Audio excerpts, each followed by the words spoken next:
வணக்கம் உறவுகளே, மகிழ்ச்சியான காலை வணக்கம். அதுக்கப்புறம் தேசமங்கரிக்கரசி அம்மா இருக்காங்கல்ல, அவங்களதான் ரோல் மாடலா எடுத்திருக்கேன். எதுக்குன்னு கேட்டீங்கன்னா அந்த ட்ரெஸ்ஸிங் சென்ஸ் தாங்க. அழகா புடவை கட்டி பட்டு புடவை கட்டுவாங்க, பூ வச்சுட்டு வருவாங்க. பார்க்கும்போது ரொம்ப அம்சமா அழகா இருக்கும். அந்த ஒரு விஷயம் என் மனசுக்கு அது ரொம்ப பிடிச்சிருந்தது அப்படிங்கறதுனால அது மட்டும் நான் தொடர்ந்து பண்ணிக்கிட்டே இருக்கேன்.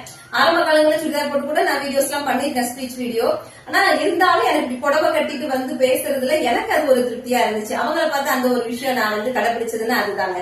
அதுக்கப்புறம் என்னன்னா ஸ்பீச் வீடியோ கேட்டுக்கிட்டே தாங்க நான் வேலை பார்க்கறேன். சமையல் பண்றோம், ஒர்க்ல இருக்கேன் அப்படின்னா ஒர்க்ல கூட கஸ்டமர் இருப்பாங்க, அப்ப கூட நான் இது பண்ண மாட்டேன். சமையல் பண்ற நேரங்கள் ஃபுல்லாமே ப்ளூடூத் போட்டுட்டு ஸ்பீச் கேட்டுக்கிட்டே இருப்பாங்க. ஏன்னா நான் சொல்லியிருக்கேன், எப்போதுமே நான் எழுதி பேசுறது இல்ல அப்படின்னு சொல்லிட்டு. அதனால நமக்கு கிடைக்கிற நேரங்கள்ல நம்ம வளப்படுத்த நினைச்சா இது மாதிரி நல்ல விஷயங்களை நம்ம எப்போது கேட்டுக்கிட்டே இருக்கும்போது அதை சார்ந்த விஷயங்கள் நம்ம கிட்ட வந்துகிட்டே இருக்குங்க. அதனால இந்த வலைதளத்தை என்ன செய்யணும்னா நல்ல விஷயங்களுக்காகவும் நம்ம திறமைகளை வெளிப்படுத்துறதுக்காகவும் கண்டிப்பா எல்லாரும் பயன்படுத்துவோம். திறமைகள் எல்லாருக்குள்ளயுமே இருக்கு. ஓகேவா?